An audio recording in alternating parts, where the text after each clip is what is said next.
Hi, LA Progressive friends and readers. Dick and Sharon back with you again.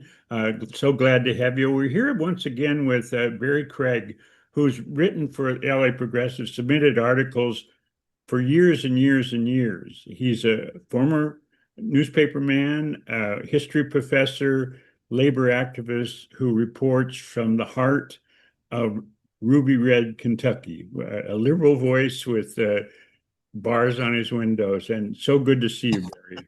How you doing? Thank you. Thank you. Have me back. Yeah, thank you for being here. So, we're going to be talking today about an article that you submitted. The title submitted to the LA Progressive, and the title is How Charlie Kirk Echoes Horst Wessel. And I have to admit, I'd never heard of Horst Wessel until I read this article, and I think everyone should read it. So tell us, what are these parallels? Who is Horst Wessel, and why should we know who he was? Of course, in German, it's pronounced Wessel. It's Oh. like we say Richard Wagner. It's Mhm. Richard Wagner. But anyway, that's okay. We speak English here. Um, Horst Wessel was a member of the Brown Shirts. That was what their nickname was. They were Hitler's private army of thugs. They engaged in street battles, lots of times with communists. They also guarded Nazi meetings. They also disrupted meetings of other parties, notably the Communist Party, the Social Democratic Party, and of course they beat up Jews. They were a terrorist organization, if you will, paramilitary. I would liken them to these white nationalist militia groups in the United States today. That's exactly what they were. He was pretty much a rank and filer until he was shot. And I was telling before we got started talking to Dick, the circumstances of his assassination, if you will, are still clouded. But in essence, he was a member of he's from Berlin. He was 22 years old. And so he had lived with his mother until he met a woman who happened to be a prostitute. His mother was none too keen on that. He moved out, moved into an apartment with this prostitute, and he said he was going to marry her. Well, that didn't sit too well with the Nazi authorities. Joseph Goebbels, the propaganda minister to be, sent one of his flunkies over to tell him to quit doing this. This might offend the sensibilities of quote unquote proper Germans. And he basically told this guy to go to hell and he was going to stay where he was. Okay. Then, not long after that, he gets a knock on the door from the landlady in the apartment building and says, you owe the rent. They got into an argument over the rent. She stormed out, went to a local bar, and happened to run across two members of the Red Front, or they were communists. They didn't like Wessel, and they decided, we'll just help her out. They go back to the apartment building, all three of them, and knock on the door. He opens the door, and one of them shot Wessel with a pistol at point blank range. The wound was fatal. He died a few days later, and Goebbels had his martyr. Here is this fine Aryan specimen who has fallen in mortal combat with the Jewish Bolshevik horde. Mm. But the truth is, it just might have been over a rent dispute. Mm-hmm. But nonetheless, it doesn't matter. He had his martyr. Now, after it occurred to me, of course, I taught history for years and I taught European history. It occurred to me, I wonder if anyone else sees the parallel between the martyrdom of Horst Wessel and Charlie Kirk. Come to find out, yes, there are others. Two, I'm going to share with you what they wrote online. One is a name that should be familiar to your listeners and readers, and that would be George Conway, the ex-spouse of Kellyanne Conway, who we all know is just about number one among Trump apologists. George, on the other hand, has soured on Trump, and he just got downright nasty with some of the things he said about Trump. And so this is what he wrote. Let me quote this for you. They may not want to hear it, and it may incense them, but the parallels between what the Nazis did then and what Trump and MAGA are doing now are striking, chilling, and as any expert on authoritarianism will tell you, straight out of the same toxic but dog-eared playbook. That probably didn't go down very well with MAGA land, and I'm sure Kellyanne said, I'm so glad I got rid of that guy, or whatever. Now, the other is from a man named Klaus Mare, who is a German-born. He writes for an online publication called Who, What, and Why. Kind of a cool title. And he wrote this. Now, nearly a century later, another authoritarian movement and a new demagogue are getting ready to turn Charlie Kirk into a martyr behind whom the MAGA movement can rally and whose death can be used to crack down on those who oppose it. Just like Wessel's death in 1930 for an authoritarian movement, this is an opportunity that is too good to pass up. And that's exactly the way that Joseph Goebbels saw it. So let me just a little bit of clarity on Klaus Mare's quote. Yes. Yeah. That for those whose death and those who oppose it, oppose what? Oppose the death? I'm sorry. No. Thank you for clarifying that. Oppose the movement, the left-wing movement. Yeah. Okay. So we couldn't be having this conversation at a better time. Even as we talk, 100,000 or more of our fellow Americans have gathered in Glendale, Arizona, outside Phoenix, for an open-air football stadium-sized memorial service for Charlie Kirk that is going to feature President Trump, Vice President Vance, a half a dozen cabinet members, and other right-wing voices. Couldn't be a better time to talk about it. So draw the parallels between what happened with Horst Wessel and how the Nazis used his murder with what the right-wingers are you doing with Charlie Kirk's murder, even before it was figured out who might have shot him. Yes, that's true. There's an old expression, don't confuse me with the facts, my mind's made up. It certainly works for the Nazis as well. And look at that quote. You're absolutely right. But the term "it," he meant the MAGA movement anyway. But you're absolutely good catch, as we say in the journalism world. Yeah. Okay. If you remember how this starts with Charlie Kirk, it's at a rally. He has this group called Turning Point. It's extremely right wing. He's an evangelical Christian, and he pushes this stuff primarily. Well, he's got his TV show, but he really focuses on high school and college campuses. Now, a little bit later on, I've got some choice quotes from Charlie Kirk, and you'll see really what it really was like. Right. And so immediately you can just bet that the Trumpers thought this is a golden opportunity. So when he dies, they're ready to move.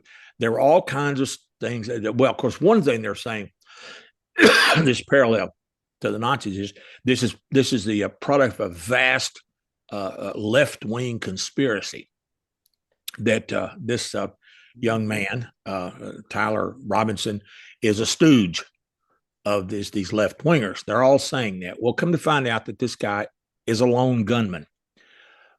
He obviously is disturbed, but he was acting alone. Everything I have seen, and I suspect you have too, on the news is this guy acted alone. Now, he said, according to the police, that he was tired of Kirk's hatred, and that's why he did it. But again, we don't know for sure until the trial, actually, what it was about. On that point, if there was any connection, Trump's right-wingers and the MAGA movement is working 24/7 to try to actually, they're trying to say how George Soros sent him $100,000 or some damn thing. Yes, that you're absolutely right. If they'd succeeded, we'd know about it. Absolutely would, because the mainstream media, which they call the lamestream media, would have picked that up, of course. And again, it's this poor guy who is demented, or whatever word you want to use, who did this on his own. He took it upon himself for whatever reason to shoot this guy. Now, I would also stress over and over again that the Democrats across the board have condemned violence. The difference is they say all political violence is wrong, whereas the Republicans are kind of selective on this. For example, the state rep from Minnesota, the spouse and the dog was murdered. And Kirk even made jokes about the man who attacked the husband of Nancy Pelosi. And you should see. Well, I'll get to that a little bit later if you want. You once quote him chapter and verse. This is his own, and this is from the Guardian, that wonderful British newspaper, and they just simply went back. Some researcher did and started watching these programs, and this is what he says, chapter and verse. So anyway, it's off and running. Wessel had written this song, the lyrics to it, and they turned it into the Horst Wessel March or Horst Wessel song. Right. And you can, the lyrics they're online in German and English, so you can read them. And he was a hero. The illustration he used in my article, which I greatly appreciate, was an excellent illustration of the art that they, quote unquote, I guess, of what they did. But he was just completely turned into this martyr. And again, nothing was said about the rent dispute. That comes out I suspect that came out in the trial transcript. This was 1930. The Nazis had yet to take power. So the trial was I'm sure was under the Weimar Republic, a democracy. Now, what's interesting is the guy who shot him was convicted and was imprisoned. And in 1933, the Nazis dragged him out of prison and shot him to death. Wow. That's what happened to him. Now, let's repeat his name again, please, Barry. Horst Wessel. Horst Wessel. Horst Wessel. Wow. And this is all laid out in your piece that we've published in the LA Progressive, and it's titled How Charlie Kirk Echoes Horst Wessel. And Wessel begins with the letter W. Right. It's pronounced with a V, as the Germans pronounce it. That's right. That's right. I know that when I knew we were going to be talking to you, I wanted to bring up something that I think is somewhat related, having to do with Charlie Kirk, and that is the fact that when Charlie Kirk was murdered on September the 10th, the following day, September the 11th, of course, which we all know of, the infamous day, September 11th, right. But something happened with HBCUs, which are historically Black colleges and universities across the nation. They received threats. According to the FBI, the threats appear to have been racist and violent in nature, and the threats were addressed to Black students and HBCUs, and this is written about in The Guardian and covered by ABC News. The schools that were mentioned are Alabama State, Virginia State, Hampton, Spelman, Clark, Atlanta, Morehouse, and Bethune-Cookman. And many believed, and credibly so, that these threats of violence against Black people had something to do with Charlie Kirk, the murder of Charlie Kirk. I think that's absolutely correct. It's certainly yes. Well, after the martyrdom of Horst Wessel, they stepped up their attacks on Jews, communists, trade unionists, Romani, and anyone else that they didn't like. The shooting of Horst Wessel also fits into what has been called the stab in the back theory. And you can kind of see that in the situation with Charlie Kirk. Now, the theory is, for those of your listeners who weren't history majors, basically what the Nazis said was that the Germans did not lose World War I on the battlefield, though they most certainly did, but they just denied that. Right. What happened was there was this conspiracy of left-wingers, Jews, communists, social democrats, pacifists, who undermined the war effort and stabbed Germany in the back. That theory became Nazi. It was Nazi gospel. They constantly harped on this. And again, you go back to this Charlie Kirk shooting. Trump, Trump, he said he was a martyr to the truth. J.D. Vance said the same thing.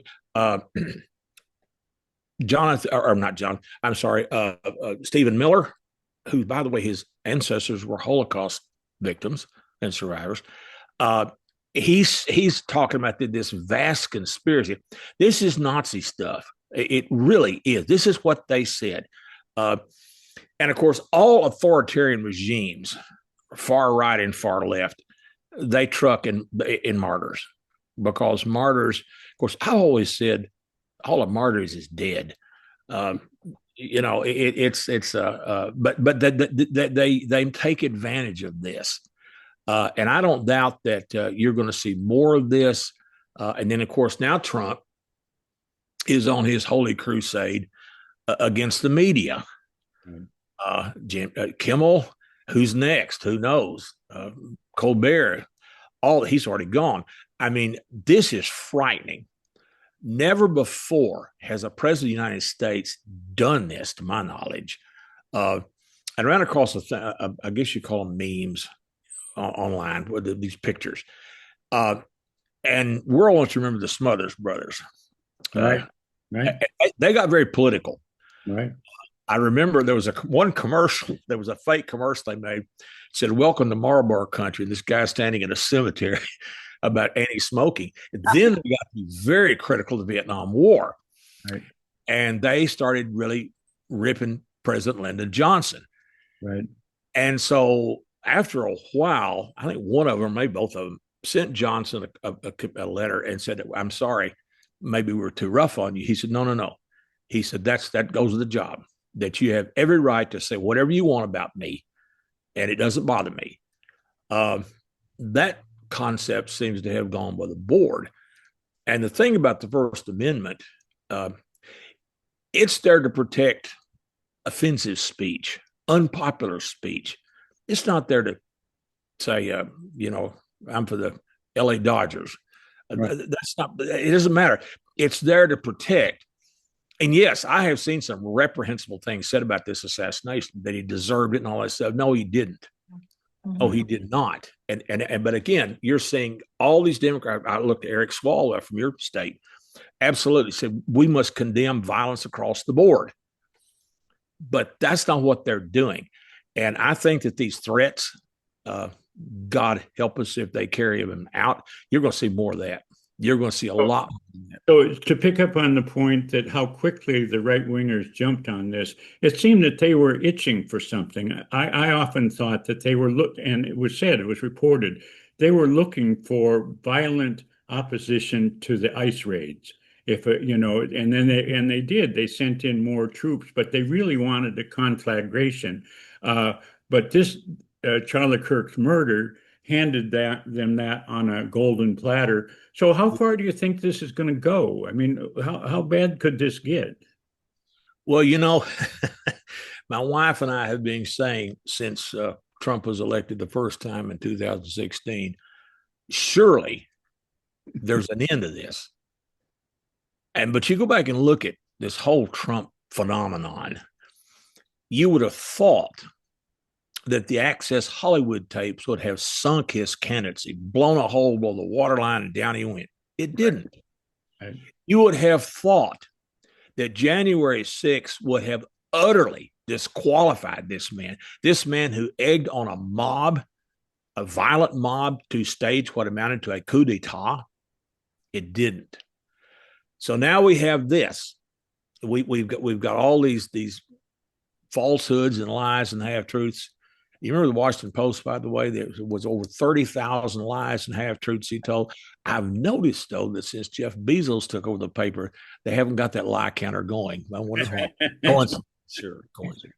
But anyway, so I keep thinking, what will disqualify this man? I'm so far, nothing. Yeah, I'm quite convinced it is nothing. I have not been surprised by anything. But I have to admit, though, the Access Hollywood tapes, I expected there to be more of a backlash because he was talking about white women. Yeah. The white woman syndrome. You don't hurt white women. Right. Everybody else is okay, but you don't hurt white women. And yet he could say that. And when I saw that, I thought to myself, there are no limits here. Mm-hmm. And there's a possibility that he could even be somehow connected to this these pedophile behaviors. Yes, so Well, we don't know. But No, and here again, and I'm going to make a prediction, and I hope I am wrong. I will eat the biggest slice of humble pie you want to dish me out. I don't think this will sink him either. right. I think that if he is implicated in this, and I mean, he absolutely, they've got the smoking gun. It won't matter. Yeah. Because the bottom line is this, and I've been saying this all along: Donald Trump is loved by his people because he hates who they hate. Yes. They have been looking for this great white hope. You know, George Wallace tried it in 1968. He didn't get very far.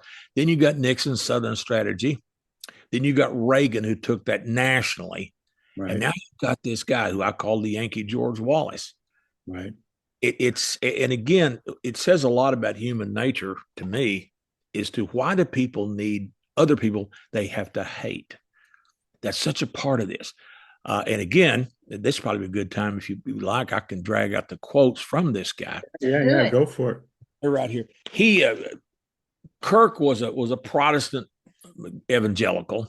A lot of those around here where I live. Now this is from The Guardian, and I invite your readers to look. It's online, it's easy to find. Now here is a sample of some of the things he said. This is his exact words. If I see a black pilot, I'm going to be like, hey, boy, I hope he's qualified. If you're an WNBA pot-smoking black lesbian, do you get treated better than a United States Marine? I'm just warming up. Happening all the time in urban America. Prowling blacks go around for fun to go target white people. That's a fact. It's happening more and more. Now, this is this Christian man here. Reject feminism. Submit to your husband, Taylor Swift. You're not in charge. We need to have a Nuremberg-style trial for every gender-affirming clinic doctor. We need it immediately. Yeah. America was at its peak when we halted immigration for 40 years, and we dropped our foreign-born percentage to its lowest level ever. We should be unafraid to do that. And I have saved the best for last. I think it's worth it to have a cost of, unfortunately, some gun deaths every single year so that we can have the Second Amendment to protect our other God-given rights. That is a prudent deal. It is rational. So I'll go back to what do we do about it? I mean, so when he rode down the escalator with his wife and said all those horrible things about Mexican, they're bad people, they're rapists and so forth, people complained, but obviously they didn't condemn and complain enough. And what has gone on in all these years since, he just has ratcheted up. We're callous to what he says. He gets on television every day and he says some kinds of nasty things that most politicians could never get away with, but now it's just routine. So there's nothing he can say, and you might be right. Even pederasty might not flick the needle because we're so used to, or at least some of us are so used to him being so terribly outrageous, so terribly dishonest, so demonic that we haven't figured out how to stop it. I think the thing that'll stop him is his declining health. Yeah. Well, that you mentioned a good point that in Mein Kampf, which is Hitler's raving, hate-mongering autobiography, he talks about the big lie. Yeah.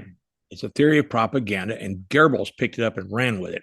And basically it says this: if you tell a lie big enough, bold enough, and often enough, people are going to believe it, because no one would tell a lie this big, this bold, this often if it weren't true. And that is exactly what Trump has said. Now, again, the Germans proved to be receptive to this. I mean, after all, there were more than a handful of Nazis in Germany that took over the government. But that's the same thing with Trump, the big lie. And I go back to that Washington Post, 30,500 and something lies. These were absolutely, you could just prove them. Right. They were there. Right. And no one cared. You've seen him, and I have too, where he'll say something then they'll show him a video of it, which contradicts what he says. I didn't say that. Yeah. That's the big lie. You stick to it. You just keep pounding and pounding and pounding and pounding. And here again, though, Trump did not invent racism and sexism and homophobia and nationalism and all this and religious bigotry and anti-trans. It was already there. He exploited it. Hitler did not invent anti-Semitism either. It was already there, and he exploited it. And nationalism, which of course is a hateful philosophy too. How far it'll go, I wish I knew. Sometimes I get extremely depressed, and my wife's more optimistic than I am, and that's fine. I don't know. Honest to God, I don't know. Now, I will tell you this. I believe if the midterm elections are free and fair, the Democrats will win back the House. Now, the Senate is going to be a tougher nut to crack. Right. But if the Democrats had the House, they could at least block some of this stuff. Now, look what they're doing in California. Right. I'm sorry, look what they're doing in Texas. And of course, Newsom is doing, I gave him some money, though. They sent him $15 to stop that. I've heard people, 2 wrongs don't make a right. That's bull. In this case, right. If it's like a card game. If somebody's been cheating you for the whole game, you got to fight back. Interestingly enough, we have our county Democratic Party here. We have a Facebook page. And so I wish I could find this, ran across this quote about where it said that the Democrats in America are looking for fighting Democrats, not the kind of Democrats that, write nasty notes and say, you shouldn't do that. This tut Democratic stuff. And they said, what we need is Democrats who raise some hell, like Harry Truman, So I posted that just to see what happened with it. And so far, I've gotten 117 thumbs up or hearts or whatever on it. I think rank and file Democrats out there want a fighter. Go ahead. You got 100 and something thumbs up. Did you get any thumbs down? No. That's fantastic. That's fantastic. So for those who have been listening for a while, this is Dick and Sharon listening to Barry Craig, who is an emeritus professor of history at the West Kentucky Community and Technical College. He's the author of several books. He's a freelance writer, and he's just an overall wise man who's lived many. Well, now, as far as that professor emeritus, let him say on that fighter point. I think that's the policy or the approach that Gavin Newsom has taken. Bernie Sanders already had that approach. So did AOC. But now, and with Gavin Newsom, I mean, there's people out here that don't like him, but people are responding to him too. He's given Trump as good as Trump dishes it out. So finally, and I think you're right. I think more Democrats are saying that this, having a committee meeting and passing a resolution has got us where we are. It is. Yeah. Well, getting back to the professor emeritus, I refer to him, that means old retired geezer. That's a professor. No, you're right. And it's not, of course, Gavin Newsom, one of the things he does, which is brilliant, is he is needling Trump. Trump can't stand this. Those idiotic things that Trump posts, he's mocking him. Right. Trump cannot stand that. He's so narcissistic, so thin skinned. And he's not alone. J.B. Pritzker, our Illinois neighbor, great guy. He is terrific. Governor Wes Moore, the governor of Maryland, is stepping up to the plate. Whitmer, Kathy Whitmer, not Kathy, Chris, whatever her name, Whitmer, the French, Kathy, is doing the great job in Michigan. Leo DeRocha, the famous baseball manager, said nice guys finish last. Not always, but in this case, they will. They will.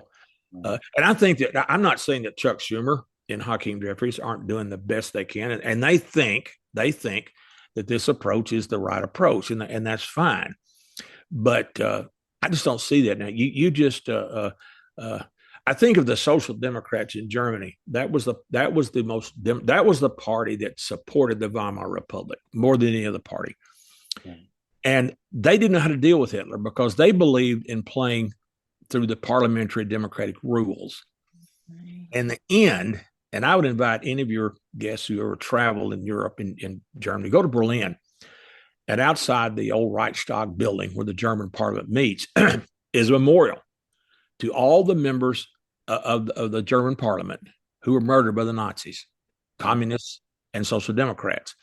I'm not accusing Trump's people of getting ready to commit mass murder on Democrats, but you've got crazies out there. And again, who would have thought somebody would have knocked on the door at Nancy Pelosi's house in San Francisco and beat her husband almost to death with a hammer?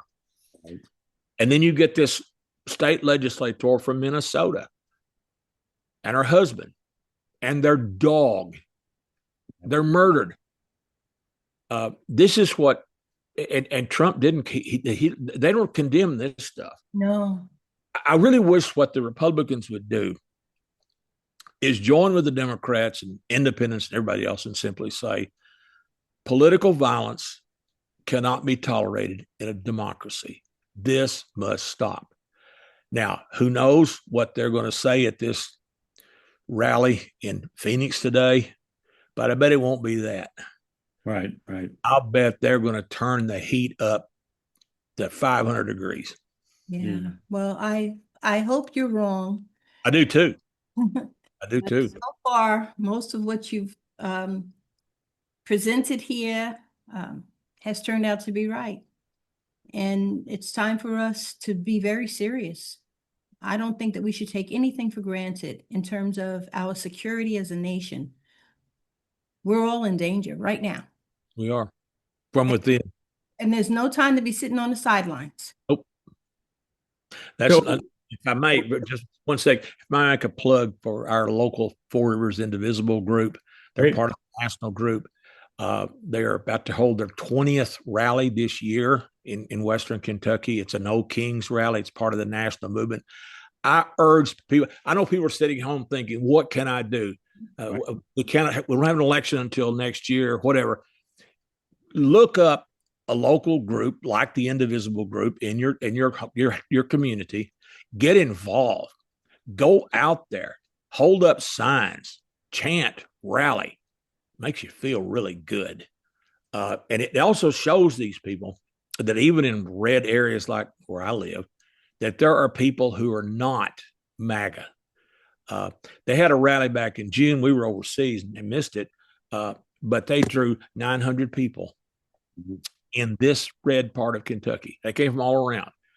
I think there are people, of course, you live in a blue state, that's a whole lot different, but there are people, especially in red states, who feel alone, helpless. Right. And that's one thing you can do. Then, for God's sake, next time you get a chance to vote, vote. Get people registered to vote. And then more important than getting registered, get them to vote. Yeah. That's the only weapon we really have. Wise words, Barry. We very much appreciate all the articles you send in and this conversation. And I'm sure we'll get back to you again because the storm is far from over. Absolutely. And no time in my life has it been more important to support independent media. If you like or listen or care about what we're saying here, please share it with your friends. We've provided an opportunity to share. There are icons you just can click and share on the various social media platforms, or you can share it via email, but please like and share. And thank you so much, Barry. It's been such a pleasure. Same here. Thank you very much. Thank you for sticking around. If you like the LA Progressive content and the discussions we have here, please consider clicking the subscribe button below and also give us a thumbs up. That helps to grow our audience by feeding the algorithm, which helps to get this content in front of more eyes. Thanks for stopping by. We really appreciate your support.